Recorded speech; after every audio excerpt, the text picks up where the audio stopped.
Okay, in this video, I want to talk a little bit more about some of your different um, layers that you can apply. We did some of the same ones before. I also want to talk about. I'm just going to select the first picture here and talk about solid color.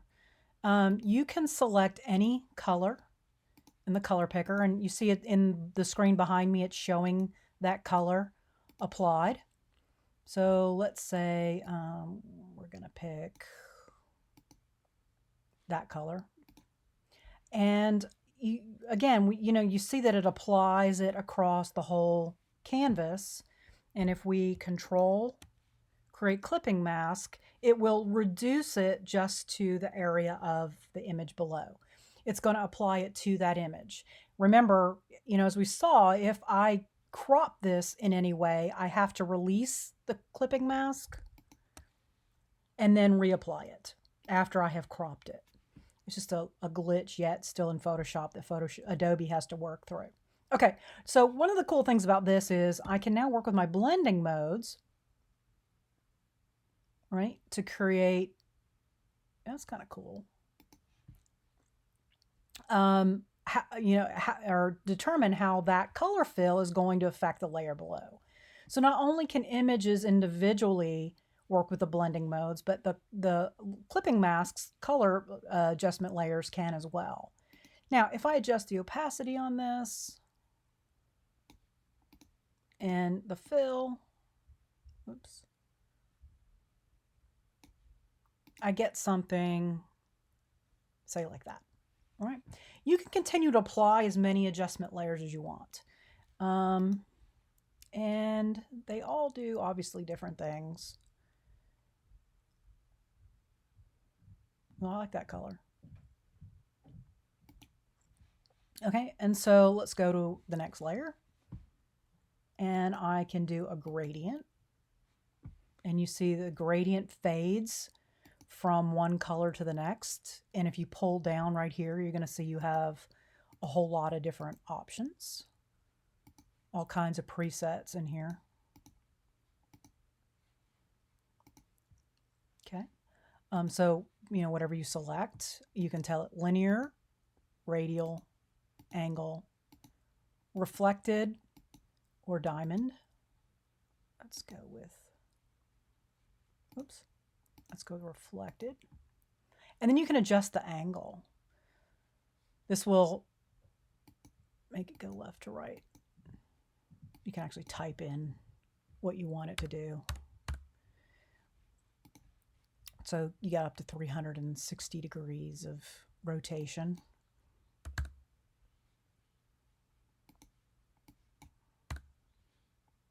Okay, so it'll do different angles. You can adjust the scale, right? Smaller, in the middle, wider. You can reverse the colors. That reduces banding, but we're not going to need that here. And we're going to say OK. And then again, we're going to control, create clipping mask. And then we're going to use a blending mode to, oh, I really like that, work with the image. The next one is pattern. And you can add a texture. And there's a whole bunch of different ones.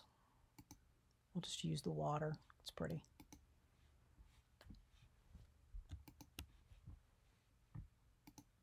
Create clipping mask, and you can blend. And so these, as you begin to start looking at, that's interesting. As you begin to start looking at images that are used, you see images out there that have textures applied to them, this is how that's done. You can still see the image below. And for this, I might want to lighten it a little bit. So it lightens the mask, right? It reduces the opacity of the mask.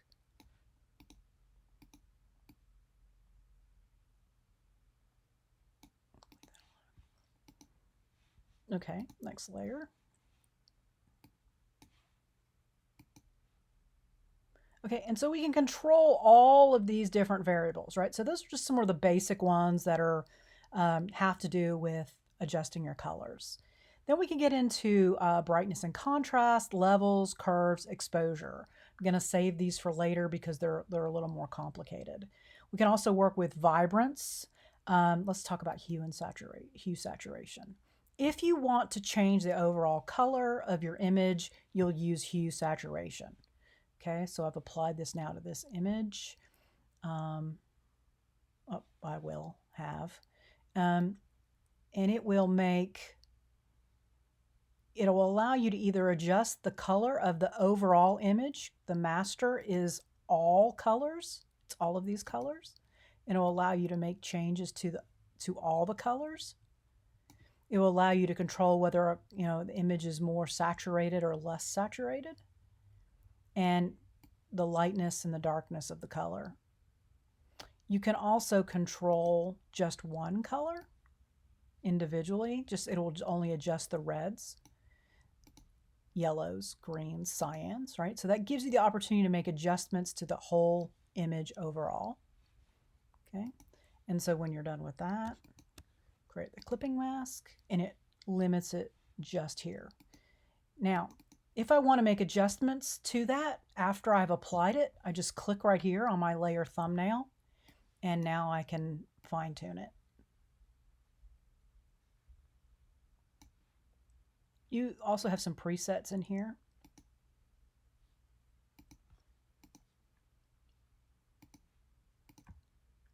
that let you make.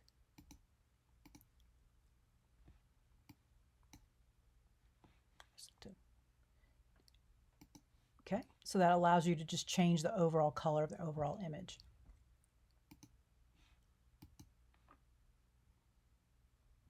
You can turn an image to black and white. Just go ahead and clip that so that we can reduce it to that.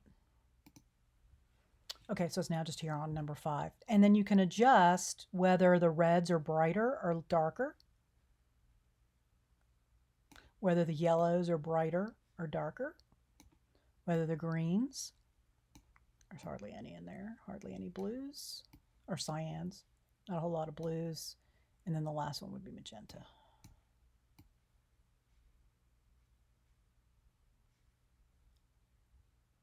And this kind of allows you to control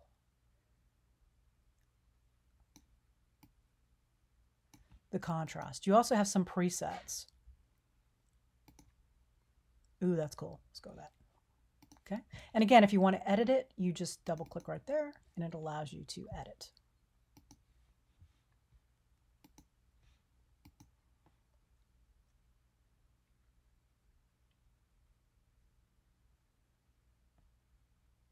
And then these are a little more advanced, but we'll just click on one just so you can see.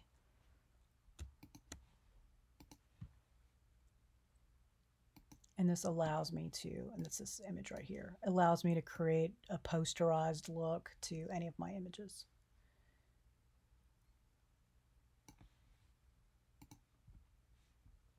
Okay, and so these are your color adjustment, or your adjustment or fill layers. Okay, and if you don't like them, you can modify them. You can completely delete them. See, I don't like that. I'm just going to throw that away.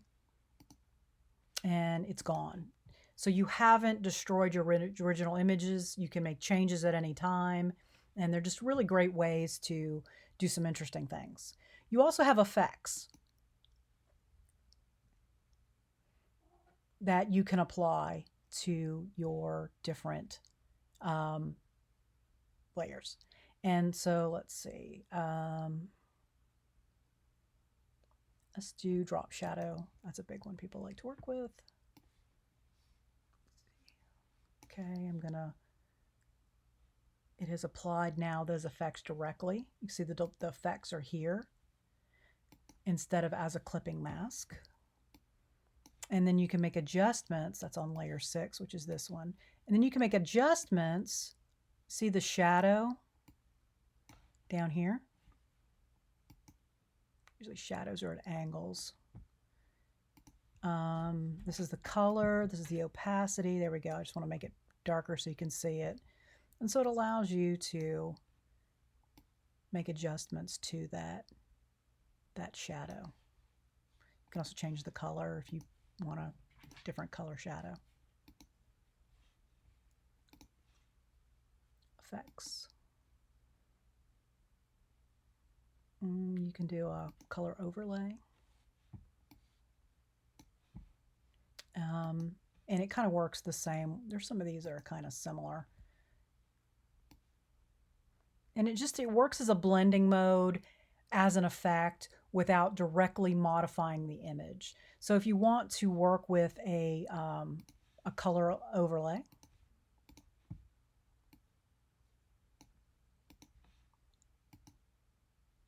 this is a, oh, there we go. This is another way to adjust the color of your image without making any changes. And these apply below as effects. So when I turn it off or on, you can see that it makes changes to the layers. And it without destroying the original image. And you can continue to do, you can combine multiple fill layers and multiple effects in your images to get a variety of end results. And the way you get really good at this is practicing with it, trying different things, trying different combinations, see how it works, and building upon that until you get things that you like. Now, you can obviously be more intentional with it when you're working on it. For instance, say I know that for this I want this color lay to be a particular color. I can come in here and choose that color, and then I have that exact color that I want as my overlay. If I know that I also want on top of that, I want to also add brightness contrast to the image. All right, I'm going to brighten that image, add more contrast. So you see how those work together, and then I'm going to create that as a clipping mask. Okay, and then I can achieve multiple effects, both as effects here and as adjustment layers to that image. Okay, I'm going to stop this here.